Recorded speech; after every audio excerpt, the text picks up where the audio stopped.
تاسو به خوښ شي وایي چې دا څنګه مسلمان دی، دا د څنګه ایمان دی، دا څنګه مسلمان دی، دا د څنګه ایمان دی، د بل عزت غل دی، د نن دور دا انسان دی. دا څنګه مسلمان دی، دا د څنګه ایمان دی، د بل عزت غل دی، د نن دور دا انسان دی. نه جي نه، دغه انسان نه دی، لیو دی، زناور دی.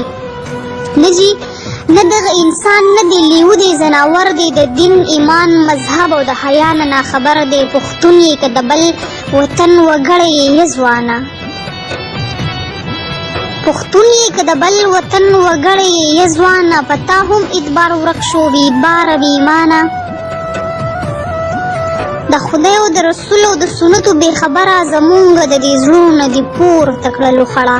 د هر پښتون زړه غواړي چې وجود درله ټوټې کړي، د هر پښتون زړه غواړي چې وجود درله ټوټې کړي، چې ستا په دې کچه ځوانۍ د اور بلې لمبې کړي، کړۍ چې د غوړو سور کړي او تا پکې ګزار کړي، کړۍ چې د غوړو سور کړي او تا پکې ګزار کړي، چې ستا غوندې بې پته د خوبونو نه بیدار کړي، چې داسې بې ضمیره بل پیدا نشي په قام کې، چې داسې بې ضمیره بل پیدا نشي په قام کې. ته لاړ شې یو ماشومې له ژوند ورله نیلام کړې، چې داسې بې ضمیره بل پیدا نشي په قام کې. ته لاړ شې یو ماشومې له ژوند ورله نیلام کړې.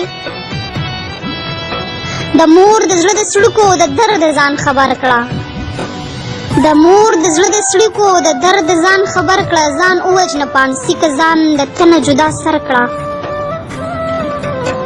ته اوس هم سترګې وغړې ساه واخلې اوبه وڅښې، ته اوس هم سترګې وغړې ساه واخلې اوبه وڅښې، بې عقله زړونه وژړې ساه واخلې اوبه وڅښې. ته ځوان یې د مور ویاړ یې د مور فخر یې ظالمه، ته ځوان یې د مور ویاړ یې د مور فخر یې ظالمه، ته خان یې د خور ویاړ یې د خور فخر یې ظالمه. مونږ څنګه په ځان ننګ وکړو چې مونږ پښتانه یو، مونږ څنګه په ځان ننګ وکړو چې مونږ پښتانه یو، راپاسو په تا جنګ وکړو چې مونږ پښتانه یو. د ذاته دې خبر یم چې پښتون د پښتونخوا یې، د ذاته دې خبر یم چې پښتون د پښتونخوا یې، ناپوهه بې احساسه بې غیرته بې حیا یې. برباد شي د پښتون قام د جامه کړله بې رنګه، برباد شي د پښتون قام د جامه کړله بې رنګه. ته داسې خدای را لوی کړې بې ننګي وکړې بدرنګه، بیا داسې بې ننګي چې د چا ذهن پې کار نه کړي، بیا داسې بې ننګي چې د چا ذهن پې کار نه کړي، هغه هم حکومت دی چې سینه درله غار نه کړي.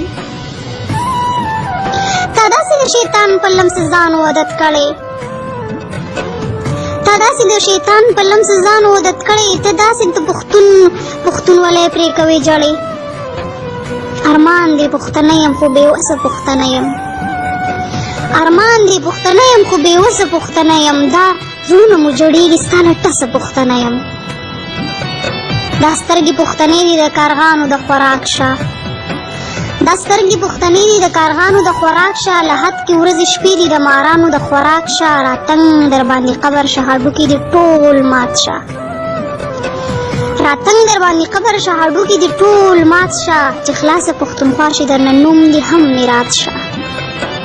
سو داسې ماشومان چې دا ټول درندګانو عزت ورله تالا کړي، دغه څنګه ظالمانو په شمار د 18 کالو دغه ماشومانې بدن ورله ټول اوچې چې ګونې کړې ورله ورانې. نو د هغې مور د زړه آهونه خو لږ واوره، د هېڅ دې پاتې نه کړه فریادونه یې لږ واوره. دنیا کې داسې یو رشته د ګټې پاتې نه شوه، مرګ یې راله په کار دی، آخر دا زندګي څه شوه. خور هم په خپل کاله کې اوس رور نشي ځایولی، آخر زمانه شوه داسې وخت په مونږ راغلی.